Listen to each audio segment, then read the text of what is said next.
You set goals, but you lose your drive after a few days. You think you lack willpower, but the truth is you lack a system. Today, we are breaking down 7 ancient Japanese rules of discipline, a framework that doesn't require motivation, but rewires discipline into your very instincts. You felt this before. Monday morning arrives, and for a brief moment, everything feels aligned. You have clarity. You have intention.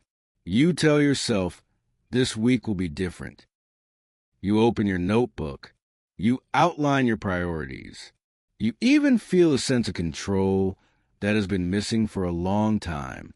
And then something subtle begins to shift. By Tuesday afternoon, your attention starts to fracture. A quick glance at your phone turns into 10 minutes. 10 minutes turns into 30. You don't even remember making the decision to drift. It just happened. By Wednesday, the energy is gone. You're still busy. You're responding to messages. You're checking emails. You're moving, reacting, adjusting. But the work that actually matters, the work you promised yourself you would do, keeps getting delayed. Not because you don't care, but because you can't seem to hold focus long enough to execute. And by Friday, there's a quiet realization you don't want to fully admit.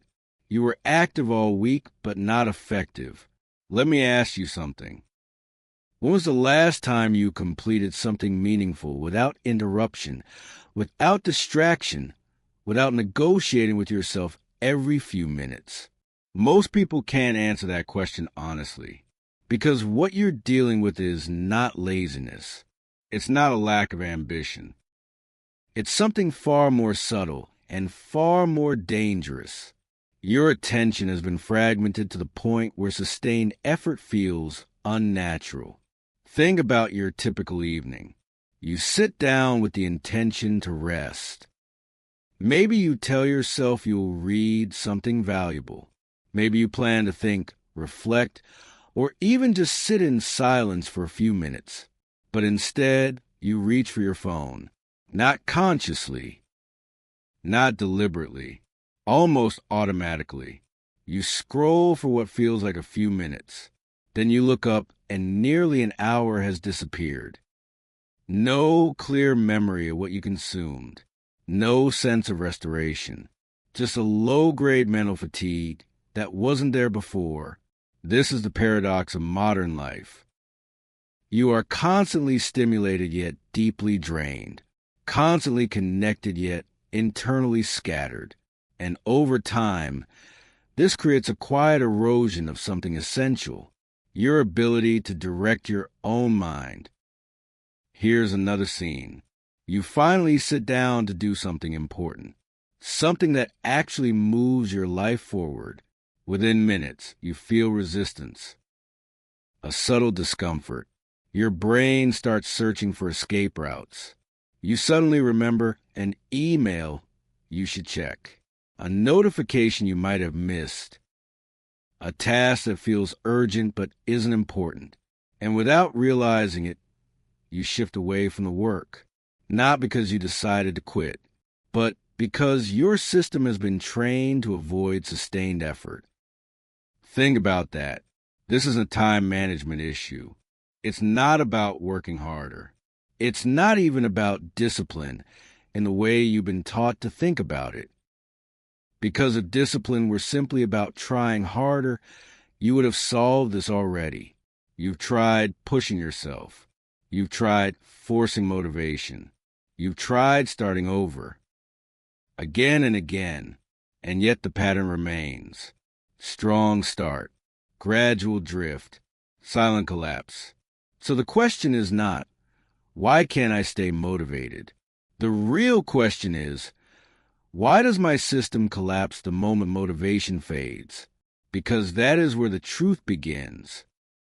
And until you understand that you will continue to rely on a force that was never designed to sustain you in the first place.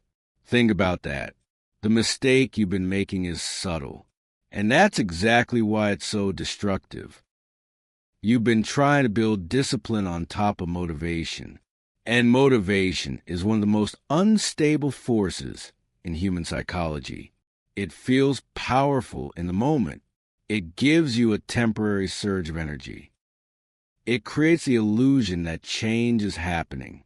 But neurologically, it's unreliable because motivation is not a system. It's an emotional spike. And emotional spikes are governed by something far deeper than your intentions. They are governed by dopamine. Now, dopamine is often misunderstood. People think of it as the pleasure chemical, but that's not entirely accurate. Dopamine is the chemical of anticipation. It's what drives you to seek, to chase, to click, to refresh, to check. Every time you reach for your phone, every time you switch tasks, every time you look for something new, you are activating a dopamine loop. And here's where it becomes dangerous. Your brain begins to associate novelty with reward, not effort, not depth, not completion, just novelty. So instead of training your mind to stay with one task long enough to extract, meaning you train it to constantly abandon effort in search of something easier, something faster, something immediately stimulating. Think about your day. How many times do you switch between tabs? How many times do you interrupt your own thinking to check something that could have waited? How often do you leave something unfinished not because it was too hard, but because something easier became available? This is not random behavior. This is conditioning.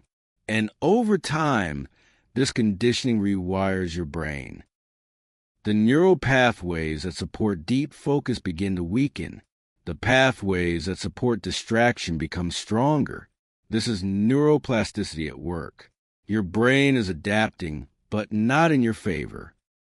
And at the same time, something else is happening.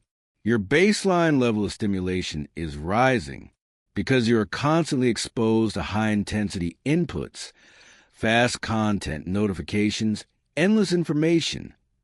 Your brain begins to normalize that level of stimulation. So when you sit down to do something meaningful, something slow, something that requires thought, it feels empty. Not because the work is meaningless, but because your brain has been trained to expect a higher level of stimulation. This is dopamine desensitization, and it explains something most people don't understand.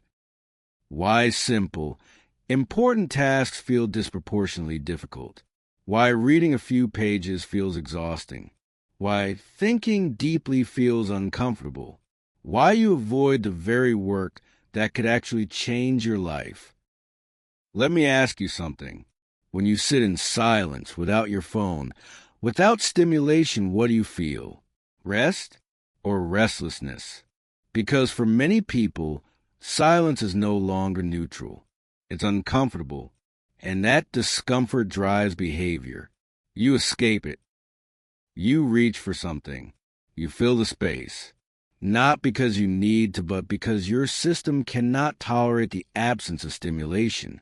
Now layer something else on top of this. Cognitive overload. Your brain was not designed to process the volume of information you consume daily. Messages, news, updates, tasks, decisions, inputs they accumulate. And every time you switch from one thing to another, your brain pays a cost. This is called the switching cost. Even a small interruption leaves a residue of attention behind. So when you return to your original task, you are no longer operating at full capacity. You are fragmented. Part of your attention is still attached to what you just left, and this creates a hidden drain on your mental energy. By the end of the day, you feel exhausted, but not because you did meaningful work.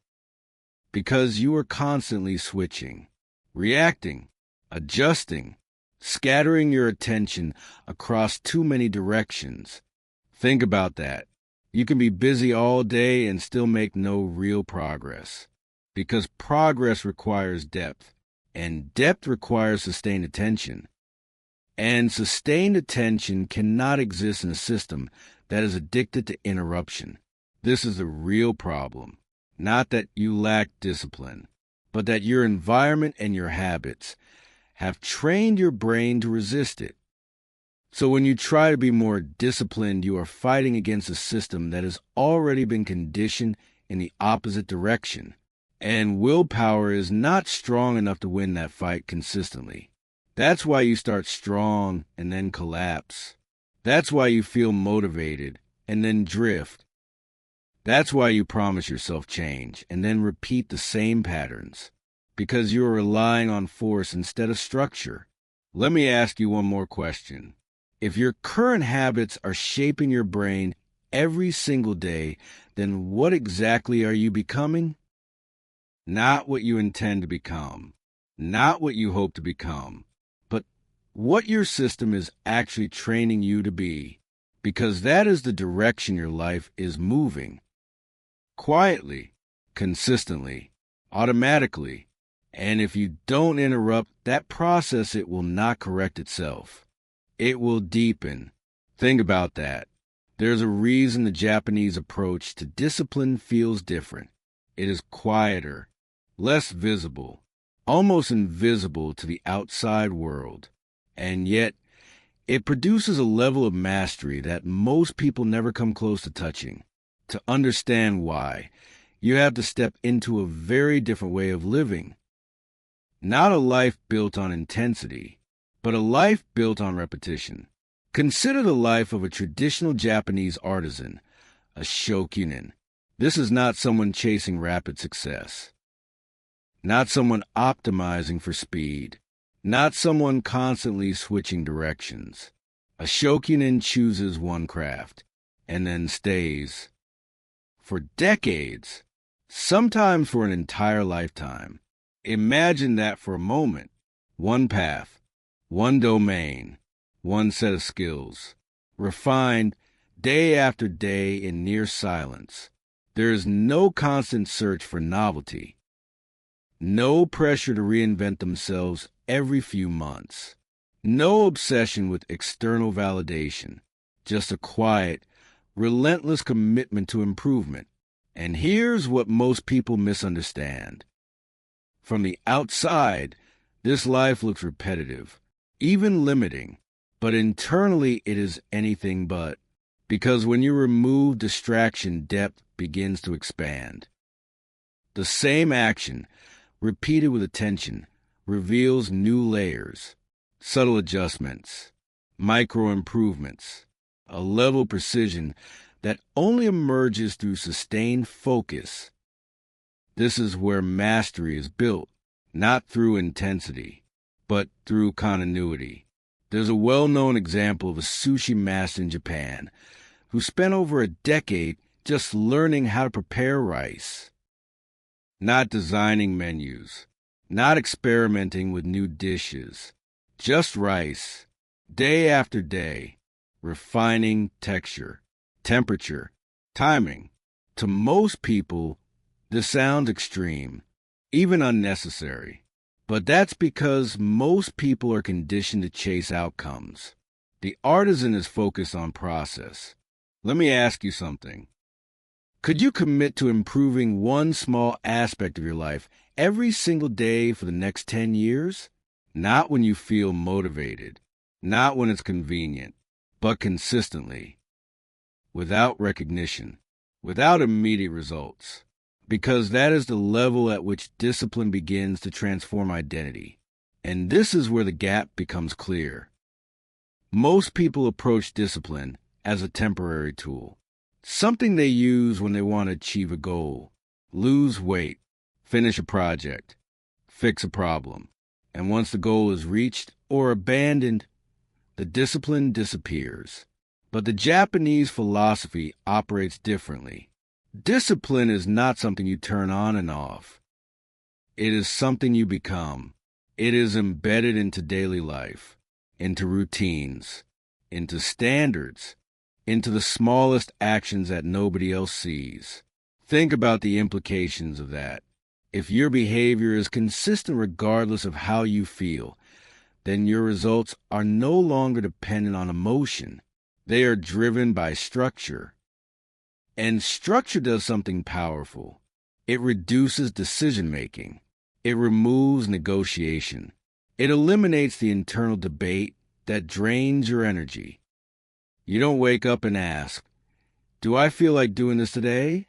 You simply execute, because it is part of who you are. And over time, something shifts. The effort decreases. The resistance fades. The behavior becomes automatic. This is identity-level discipline, and it is built through repetition under constraint, not through bursts of motivation, not through extreme effort, but through a system that protects consistency above all else. There's another layer to this. Japanese artisans do not just repeat actions. They pay attention. Deep, deliberate attention. Every movement is observed. Every mistake is acknowledged. Every improvement is intentional. This is not mindless repetition. It is conscious refinement, which means that every day, no matter how small the action progress is being made, slowly, almost invisibly, but continuously. Now, compare that to the modern approach. Constant switching, constant stimulation, constant restarting. You don't stay with one thing long enough to refine it. You move on before depth can develop, and as a result, you remain in a state of perpetual beginners, always starting, rarely finishing. Let me ask you something. How many times have you restarted the same goal? How many times have you told yourself, "This time will be different"? And how many times has the pattern repeated? Because without a system, repetition turns into frustration. But with the right system, repetition becomes transformation. This is the difference. The artisan is not stronger than you, not more motivated than you. They simply operate within a structure that removes the need for both. Their environment supports discipline. Their routines reinforce it. Their identity depends on it. And that is why they can sustain effort for decades, while most people struggle to maintain it for a few days. Think about that, because what you are about to learn next is the system that makes this possible. Up to this point, you've seen the pattern. You start with intention and then drift. You try to force discipline and then collapse. You assume it's a lack of willpower. But now you're beginning to see something deeper. There's a system operating beneath your awareness. A loop, a structure that quietly shapes your behavior every single day. And until you see it clearly, you will continue to be controlled by it. This system is simple, but its impact is enormous. It consists of 4 stages: trigger, craving, response, reward. At first glance, it looks harmless, almost obvious, but most people never examine how tightly this loop controls their life. Let's slow it down. The trigger is where everything begins. It can be external, a notification, a sound, an email, or internal, stress, boredom, fatigue. That subtle discomfort you feel when your mind is not occupied. Now here's what matters. The trigger itself is not the problem. It's what happens next. Craving. The moment your brain detects a trigger, it begins to anticipate relief. Not necessarily pleasure. Relief. Relief from boredom. Relief from effort. Relief from discomfort. And that anticipation is powered by dopamine. You don't reach for your phone because you decided to. You reach for it because your brain predicts that it will reduce friction, even if only for a moment. Think about that. This is not conscious behavior. It's conditioned response. Now comes the 3rd stage, response. This is the action you take. You check the phone. You switch tabs. You leave the task. You look for something easier, something faster, something that requires less cognitive effort. And in that moment, you feel a shift, a small release, a reduction in tension, which leads to the final stage. Reward. The discomfort disappears, or at least it fades temporarily, and your brain registers that as success. So what does it do? It reinforces the entire loop. Trigger, craving, response, reward. Again and again and again. This is how habits are formed, not through intention, but through repetition of this loop. Now here's where it becomes dangerous, because over time, this loop begins to favor short-term relief over long-term progress. Let's bring this into a real moment. You sit down to work on something important. Within minutes, you feel resistance. That's the trigger. Your brain interprets the effort as discomfort. Craving begins. You want relief, not consciously, but neurologically. So you respond. You open another tab. You check your phone. You shift your attention. And instantly, the discomfort decreases. That's the reward.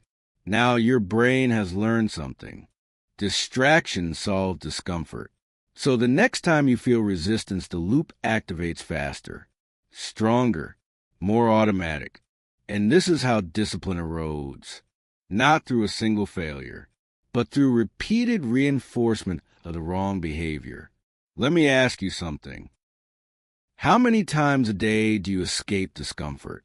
Not because you have to, but because your system is trained to avoid it? Because every time you do, you are strengthening that loop. Now consider the opposite. What happens if you interrupt the loop? Same trigger, same discomfort, but instead of escaping, you stay. You continue the task. You tolerate the resistance. At first, it feels unnatural, even painful, but something else begins to happen. The discomfort peaks and then slowly decreases. Not because you escaped it, but because your brain adapts. This is a different kind of reward, a deeper one.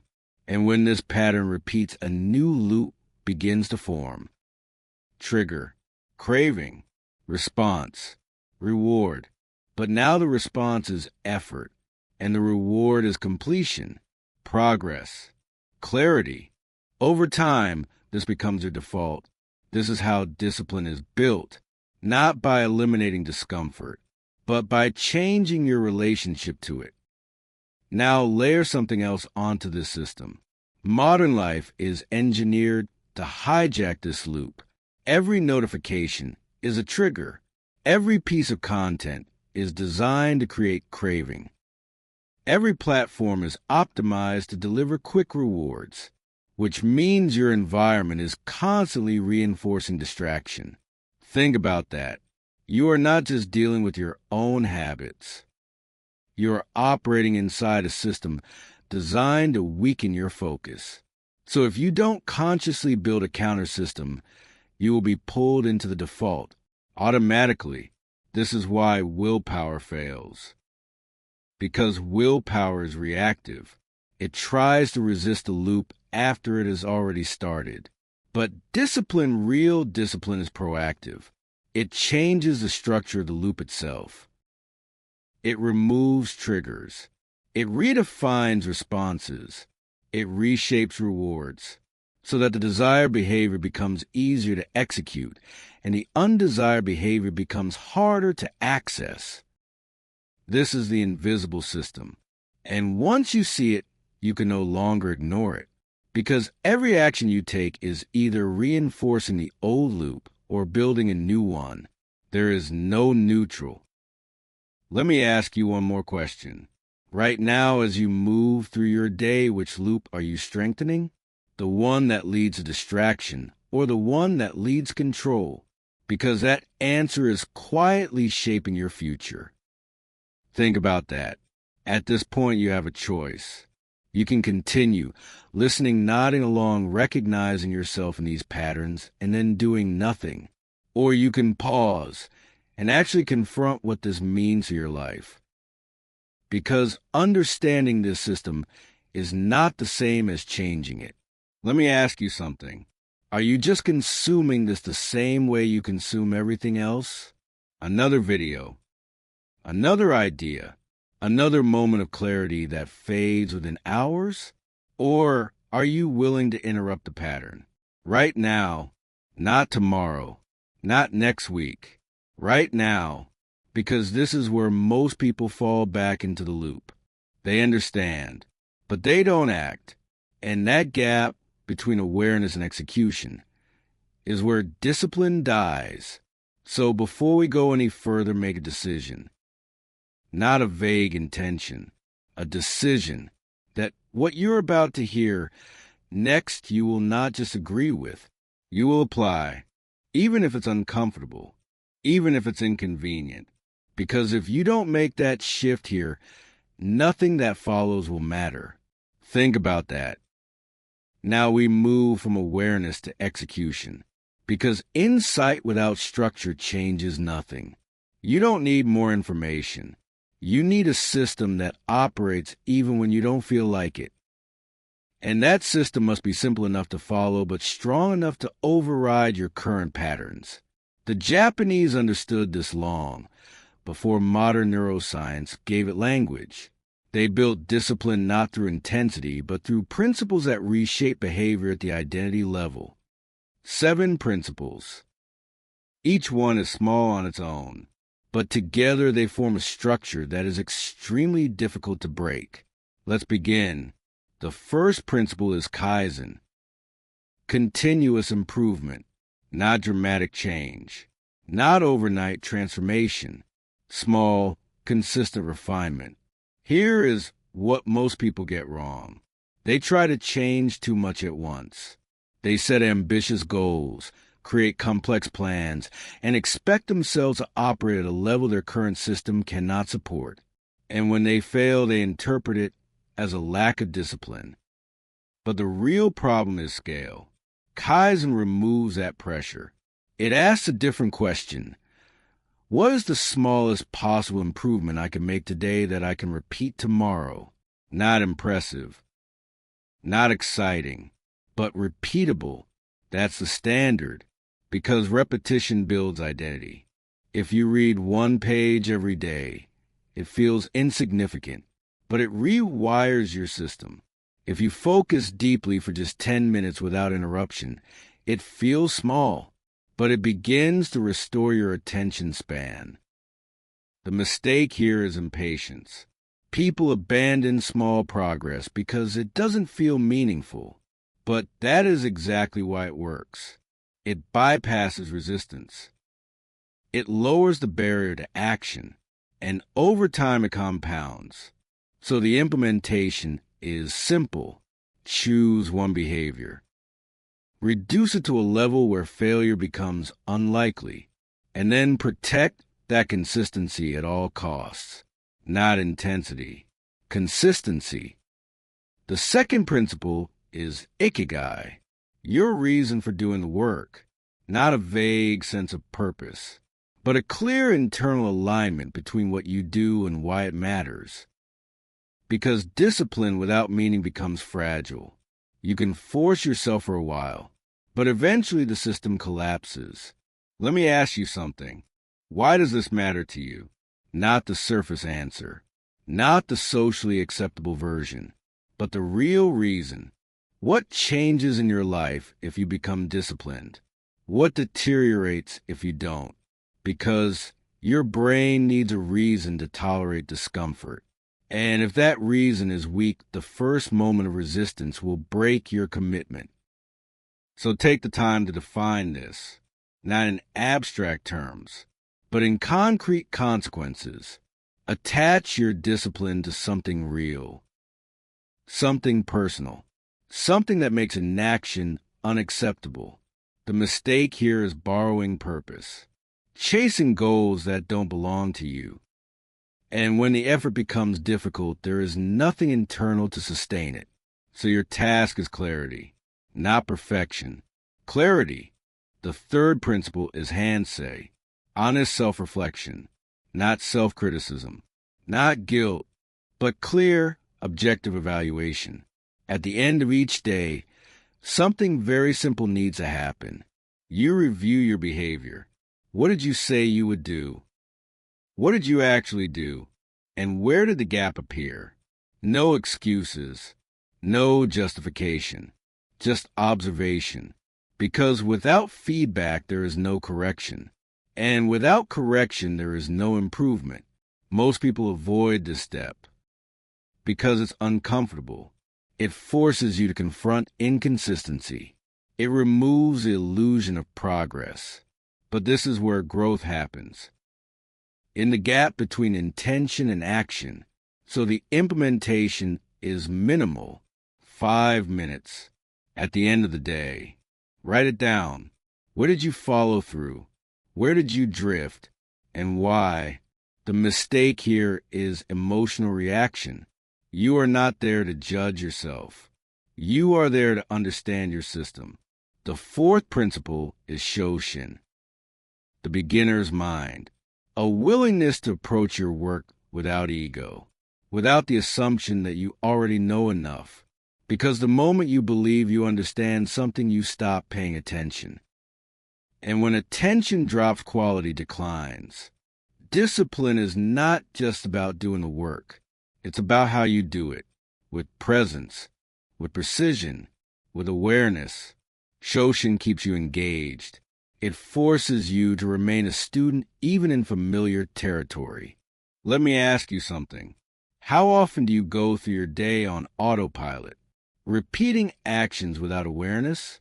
Because that is where stagnation lives. So the implementation is subtle. Slow down your execution. Pay attention to details. Treat simple tasks as if they matter. Because they do. The mistake is arrogance, thinking that repetition equals mastery. It doesn't. Only conscious repetition does. The fifth principle is Fudoshin, an immovable mind, not rigid, but stable, unaffected by emotional fluctuations. Because if your behavior changes based on how you feel, your results will always be inconsistent. Some days you feel focused. Some days you don't. That's normal. But discipline means your standards do not change. You execute regardless, not aggressively, not forcefully, but steadily. This is emotional regulation in practice. You acknowledge the feeling, but you don't obey it. Think about that. How many decisions in your day are driven by mood?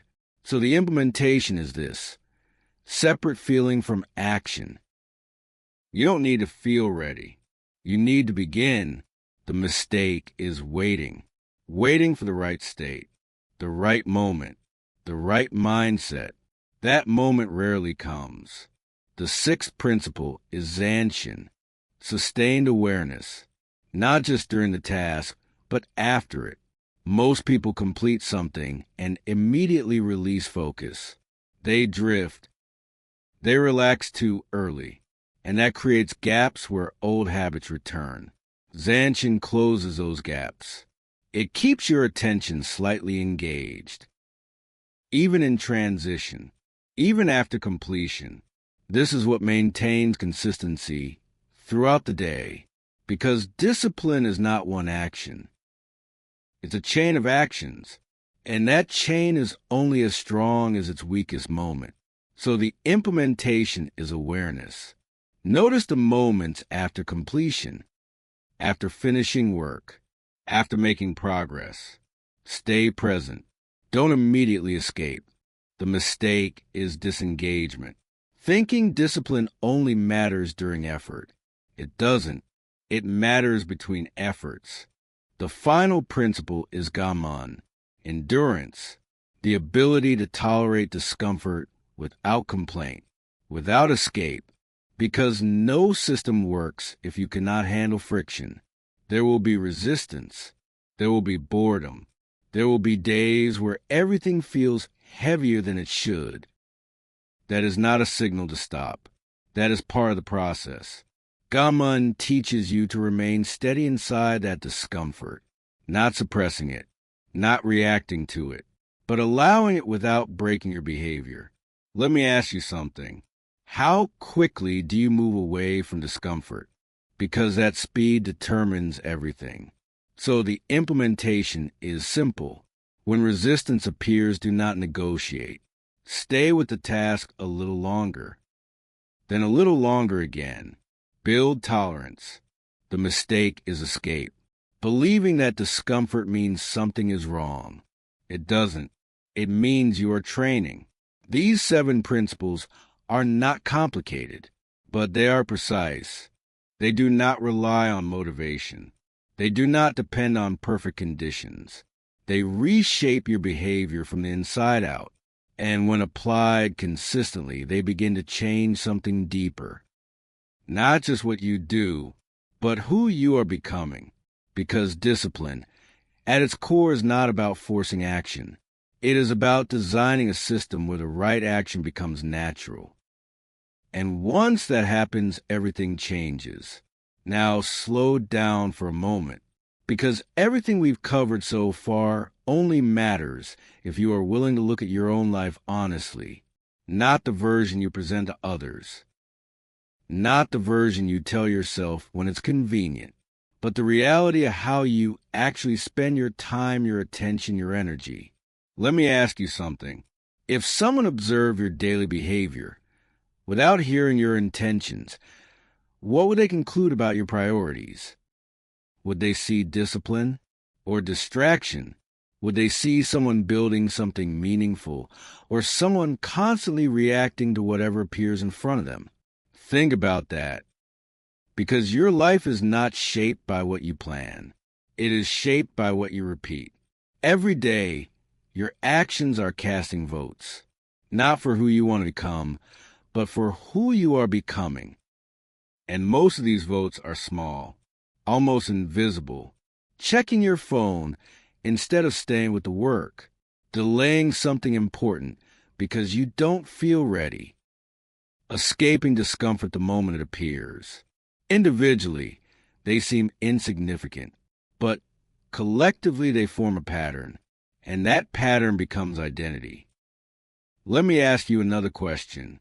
Right now, are your habits aligned with the future you say you want, or are they quietly pulling you in the opposite direction? Because both cannot be true at the same time.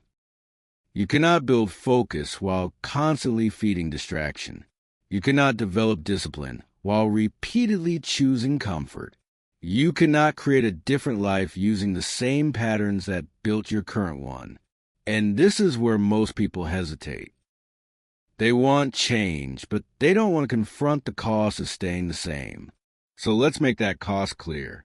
If nothing changes, not next week, not next month, not this year, where does this path lead?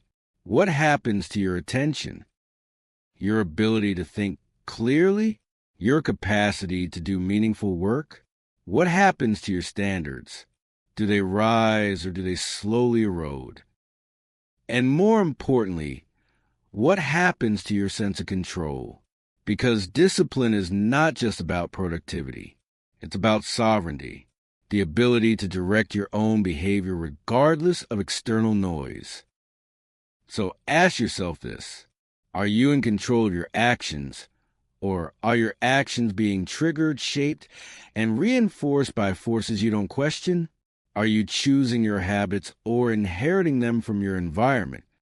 And if you continue like this, drifting, reacting, postponing, what does your life look like 5 years from now? Not the ideal version, the realistic one, the version built on your current patterns. Is that a future you are willing to accept? Sit with that for a moment, because clarity is uncomfortable, but it is necessary. And here's the truth most people avoid. You don't rise to the level of your goals. You fall to the level of your systems. So the question is no longer, Do you want to be disciplined? The question is, are you willing to become the kind of person whose behavior makes discipline inevitable? Because that is the real shift. From wishing to structuring, from hoping to deciding, from reacting to building. And that decision, if it's real, doesn't happen someday. It happens the moment you stop negotiating with yourself. Think about that. There is something you need to see clearly. The environment you are living in is not neutral. It is not designed to support your focus. It is not designed to strengthen your discipline. It is designed to capture your attention and keep it. Every notification, every piece of content, every endless scroll, it is all engineered to pull you back into the loop we talked about. Trigger, craving, response, reward, over and over again. And if you don't actively resist that system, you will be shaped by it, not in a dramatic way, not all at once, but gradually, quietly, until distraction feels normal and deep focus feels rare. Think about that, because inaction is not stable. You are not standing still. You are either building control or losing it. Every day you delay structure, you reinforce chaos. Every time you avoid discomfort, you weaken your ability to face it the next time. And over time, that compounds, not into failure overnight, but into a slow decline. Less clarity, less control, less confidence in your own ability to follow through. So this is not just about discipline anymore. This is about direction. Because if you continue to drift, you don't end up where you want. You end up where your habits take you, automatically. And the longer you wait, the harder it becomes the reverse. Think about that. So now everything is clear. You understand the pattern. You see the system. You know the cost of continuing the way you've been living. The only thing left is a decision, not an idea, not a plan, a decision. Because discipline does not begin when you feel ready. It begins when you stop negotiating. Right now, there are two versions of you. One that reacts, one that leads. The reactive version waits for motivation, waits for clarity, waits for the perfect moment to begin. And because that moment never fully arrives, nothing changes.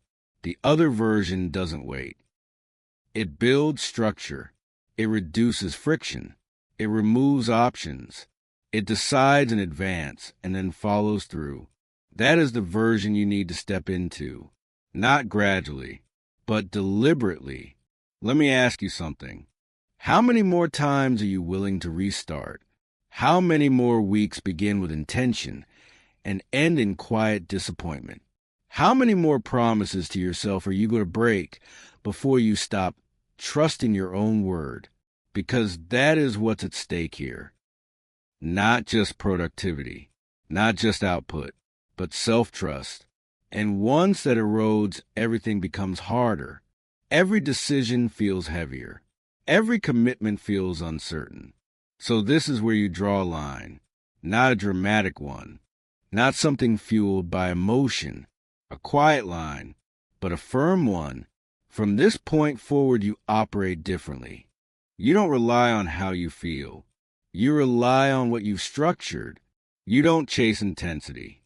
You protect consistency. You don't try to change everything. You execute one system repeatedly, and you hold that line, even when it's boring, even when it's inconvenient, even when there is no immediate reward, because that is where discipline is forged, in the moments that don't feel significant but define everything. Think about the first action you're going to take after this.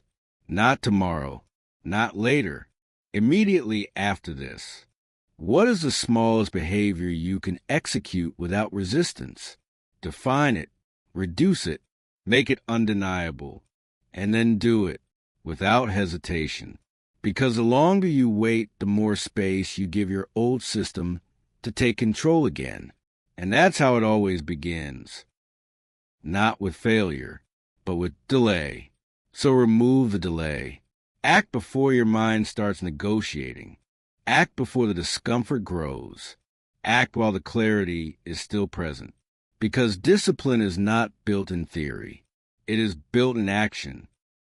And every action you take from this point forward is a signal to your brain, a signal to your identity, a signal about who you are becoming.